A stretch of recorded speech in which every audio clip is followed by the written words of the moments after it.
Hello, my name is Tim Suman, and I am here today to share with you the sales training for the CenturyLink Core Connect campaign. We're going to start with commissions for you all.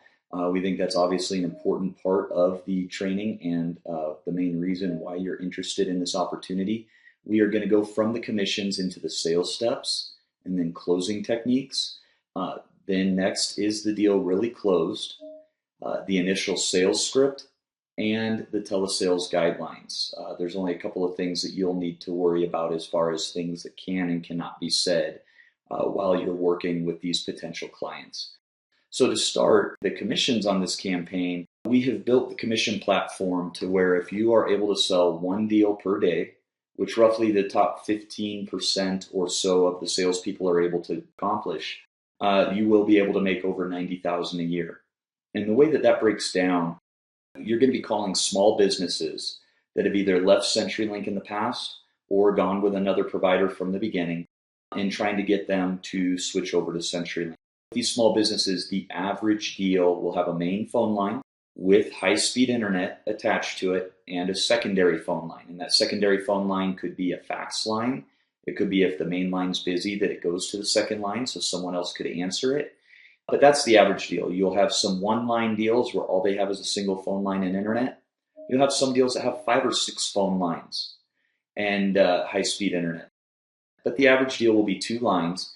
The main phone line with the internet pays $170 as long as that internet is 20 megs DSL, which about 90% of what you sell will be. The main line with the internet is $170 in commission. The additional line is $53 in commission. So the average deal will pay you $223.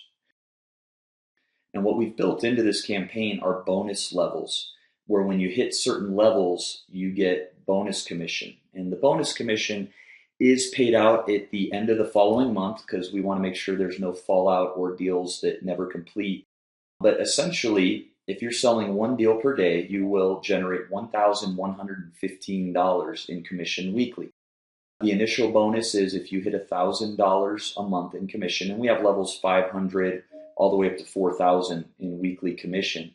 But just for the sake of this illustration, if you sell over $1,000, you get a $400 weekly bonus. So if you do that every single week, you're going to get $1,600 in commission in bonuses on top of your normal commission. On top of that, if you exceed $4,000 for the entire month, you get an additional $1,500 in bonus commission.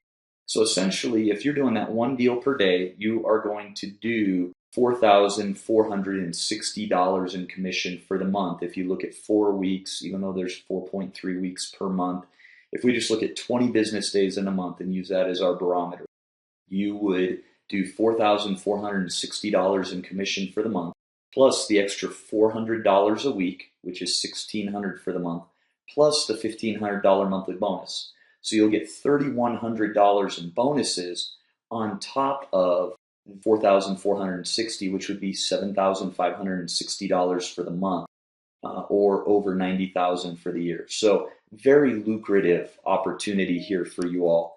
As we go through the sales steps, the initial sales step is just the greeting. Hello, my name is Tim, and I'm calling on behalf of CenturyLink. It is important to say on behalf of. You can't say that you're calling from CenturyLink. So that is of key importance. You have to say on behalf of, because we're contracted out by CenturyLink to bring business over to them. A lot of times there's going to be initial reluctance, kind of like when you go into a retail store and you say, and the retail salesperson comes up to you and says, "Hey, can I help you?" And you're like, "No, I'm just looking." But we alleviate some of that with the as far as getting past the gatekeeper or the initial person by the way that the leads are provided to you. Every lead will have customers' business name, address, company they're currently with, speed of DSL they qualify for with CenturyLink, as well as the contact name for who's handled their telecom in the past. So that's a great intro to be able to say, "Hey, I'm calling on behalf of CenturyLink, and I need to speak with you about your phone bill. Does Bob still handle that?" Because it might say Bob Jones. And If they say, no, Bob's no longer with the company, and you go, well, who handles your phone service now? So you get into speaking with that person, and we'll take you through a sales script a little bit later of going through the actual full script with them. But you want to ask discovery questions, obviously, identify their needs, their pain points, build rapport, find out more about their business and what they do. Really try to connect with them as a part of the sales process. You want to definitely focus on the features and benefits. There's going to be 3 ways that you will close deals on the CenturyLink campaign. 1 will be based on price. 2 will be on features and benefits, and 3 will be if they're having issues with their current internet service. But the features and benefits, they're going to get high-speed internet at least 20 megs of internet, all the way up to 100. And actually, CenturyLink now in some areas is providing up to a gig. Business phone with unlimited local and unlimited long distance and unlimited features, caller ID, call waiting, call forwarding, voicemail. Microsoft Office 365, I think that is an important part of the offering, because they're going to get Word, PowerPoint, Excel, Outlook, all included for free, bundled together with this. And then on top of that, web suite. So through CenturyLink, we can provide the web hosting and provide them with tools to develop the website, and provide them with up to 10 or over 10 gigs of data backup. So that's all bundled together. We're not just talking phone and internet. We're giving them Microsoft Office. We're giving them web hosting, things that they are either currently paying for or they don't have as a part of their business right now because of the expense, that you can give them for free. That's definitely a huge benefit to this campaign. Beyond that, closing the sale, gathering the needed information, making sure that you have their phone numbers, the features they need on each phone number or phone line, and the speed of internet, and then if they want to rent or lease the internet modem. You will obviously most of the time deal with reluctance when trying to close a sale. Well, what about this? What about that? Those are things that you will need to overcome and have rebuttals for, based on the CenturyLink offering, and based on the questions that are being asked. And we will help you throughout that process. And then finally, close the call. You always want to ask for referrals. You always want to leave your contact information. You will have a toll-free number with an extension. And then you finish the call and obviously say thank you for them taking the time to speak with you. Moving on to the closing techniques. We're going to go through just a few closing techniques here. The alternative choice close, giving them 2 options that both lead to a sale. Do you want to pay by cash or credit? In our business, it would be, so do you want the technician to come out next Thursday or next Friday to switch you over to CenturyLink? Either one, if they give you an answer one way or the other, means they're moving forward. The apology close. I use that a lot. I usually do soft closes, not direct closes, but where the salesperson apologizes for not closing the sale yet. I owe you an apology.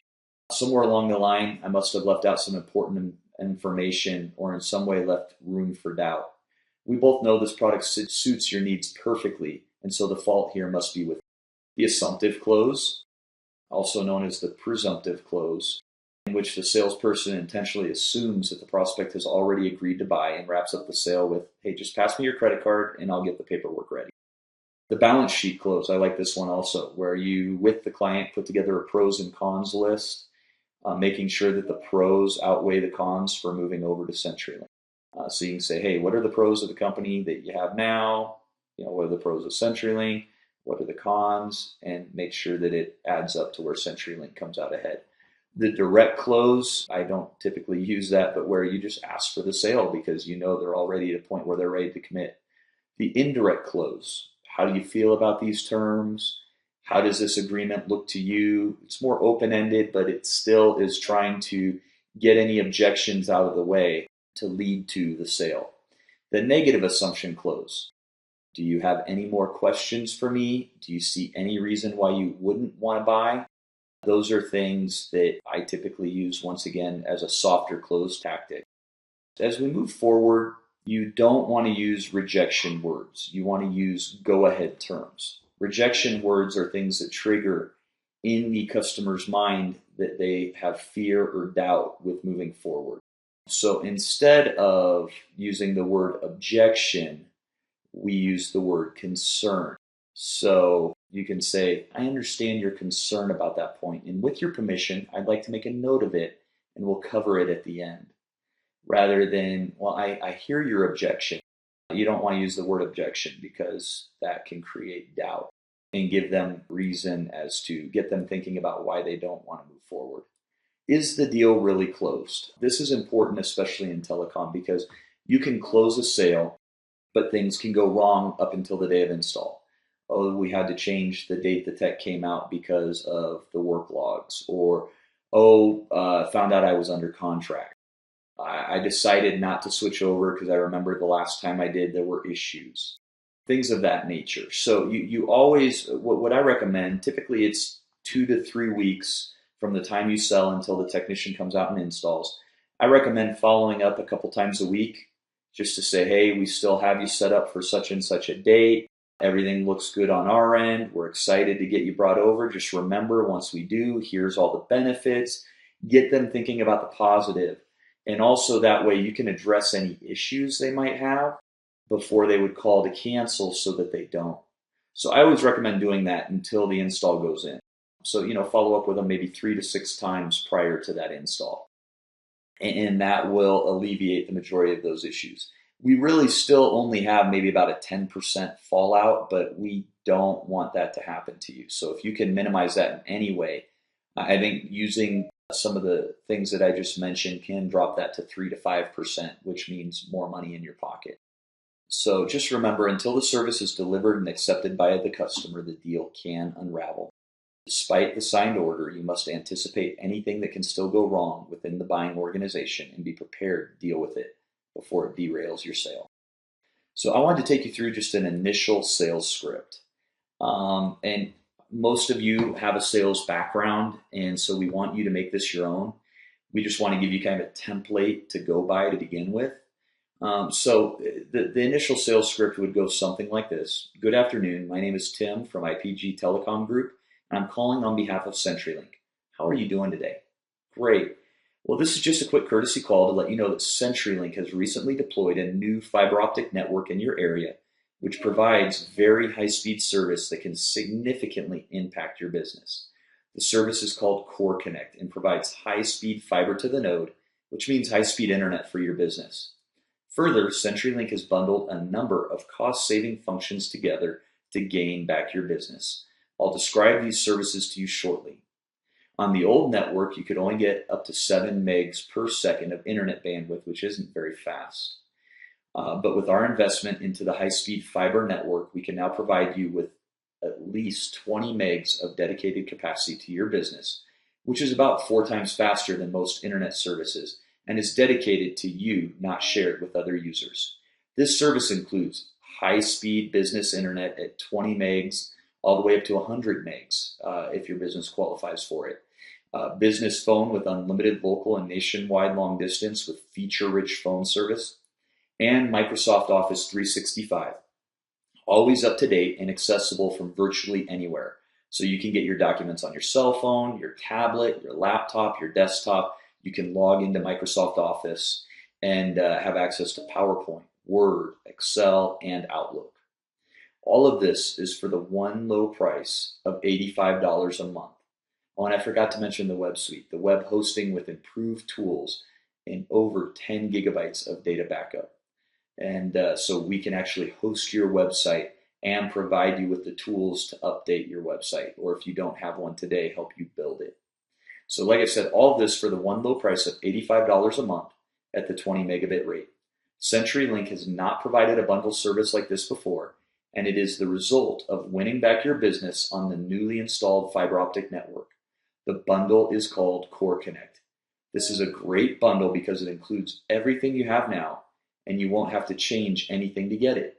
Your numbers will stay the same, your features will stay the same, and your long distance stays the same, in addition to all of the new services, okay?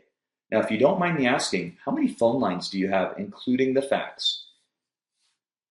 Wait for the customer to tell you, okay, great. with your new fiber optic Core Connect bundle, everything is unlimited, okay? You get unlimited internet, unlimited features on each line, and unlimited long distance calls to anywhere in the US. Basically, everything you ever wanted or needed from phone and internet is in this package. You can also add up to 2 additional lines for only $25 a month each, and each line thereafter, up to 10, is only $35 a month. Most customers are saving between 15 and 30% off their current bill. The process is very simple and only requires a few minutes to get you taken care of. I'm going to send you over an email with all of your numbers on it. All you need to do is confirm it and send it back. And that allows me to deploy the tech to get your free tech install completed. So that's an initial script, basic overview. One of the key things that I think that I need to mention, and it's not in the document, but it is going to be a key rebuttal. Most of the companies you're going to be dealing with are cable companies or facilities-based providers where they have their own facilities. And I'll get into the resellers in a minute, but one of the key arguments is going to be, well, the cable company is giving me 30 megs or 50 megs or 100 megs. Why would I want to go to 20 megs with CenturyLink? And so you need to talk about the way that the two technologies are deployed. Cable is put out to a large area and oversubscribed. So it could be up to 100 megs. But when those kids get home from school and they are doing gaming online, that speed's going to greatly decrease. So that 100 megs could go down to 10. Whereas, and also because it's on a shared connection, it might not be as secure.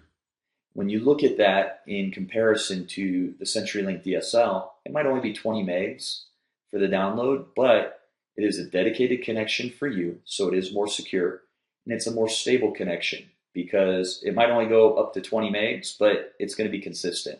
The way that I like to argue that is, or not argue, but the way that I like to address their concerns is to say, well, you might be getting 50 megs with the cable provider now, but because it's on a shared connection, number one, it might not be as secure, and number two, it could get bogged down. So I always like to give the analogy of a freeway versus your own private road.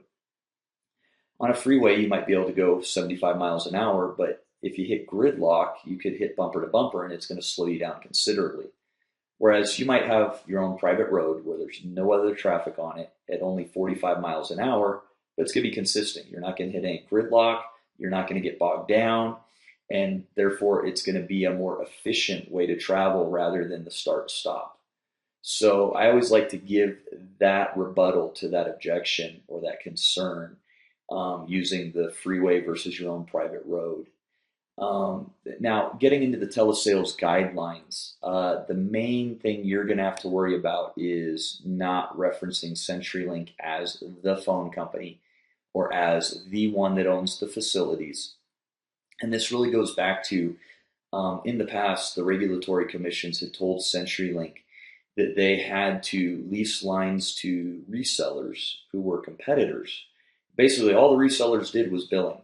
Everything else was handled by CenturyLink. And so in CenturyLink, by the regulatory commission, so that they were not a monopoly, was required to create their own competition. So they had to lease lines to resellers at a much lower amount, and then they had to sell their services to their customer base at a much higher amount, giving the resellers the ability to build in enough margin to be profitable and to provide competition. And those companies were called CLECs, Competitive Local Exchange Companies or carriers. And basically, they just resold CenturyLink services.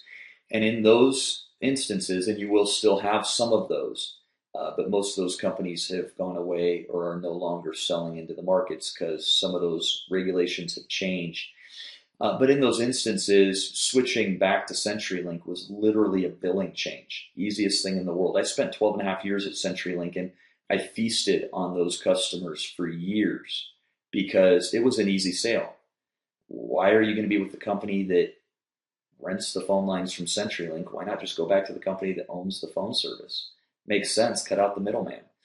You're not allowed to use those terms because it was considered disparaging to those companies. So You can't refer to CenturyLink as the LEC or local exchange carrier. You can't refer to resellers as CLECs or competitive local exchange carriers. You can't say, well, CenturyLink's the one that owns the phone line, so why don't you just move back to them? Those are things that they look at as disparaging or unhooking or so on. Most of the companies in today's competitive marketplace, though, that you're going to be dealing with are facilities-based providers, and a large percentage of those are going to be the cable companies. So you won't run into that as much, but that is a part of the telesales guidelines that you're not allowed to use those terms. So that wraps up our sales training for today. Please follow up with any questions or feedback that you might have. Once again, my name is Tim Suman, and it's been my pleasure to share this with you today. Thank you.